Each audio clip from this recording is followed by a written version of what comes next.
就像一个杀人游戏，太过瘾了。他们是英雄中的英雄。一场没有硝烟的战争，它又是一场新的东西。事实上，我现在都不清楚是为什么。老子要活下去。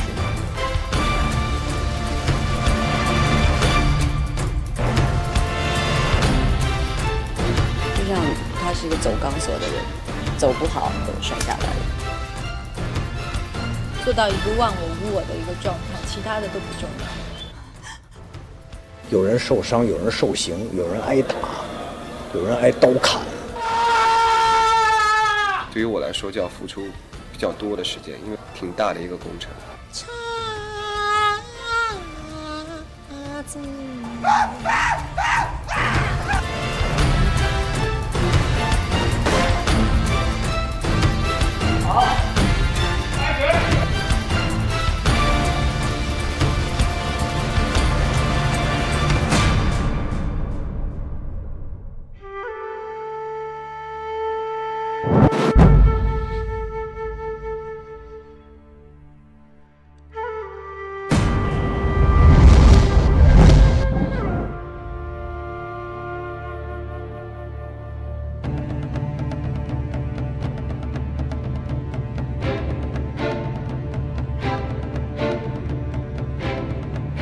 因为3000个军人，就光化妆换衣服就分了29，同时开始。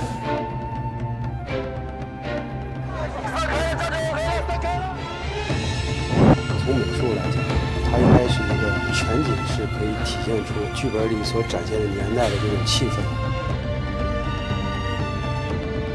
他经常是脱离了整个人去看剧部，去体验这个人是什么。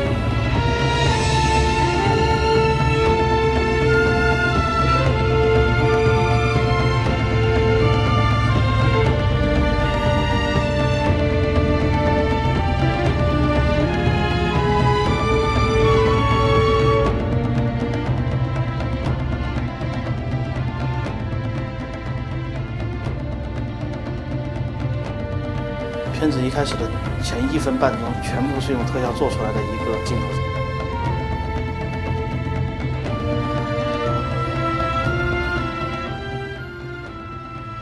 貌似和平，貌似繁荣，但是繁荣下边你肯定是刀光剑影。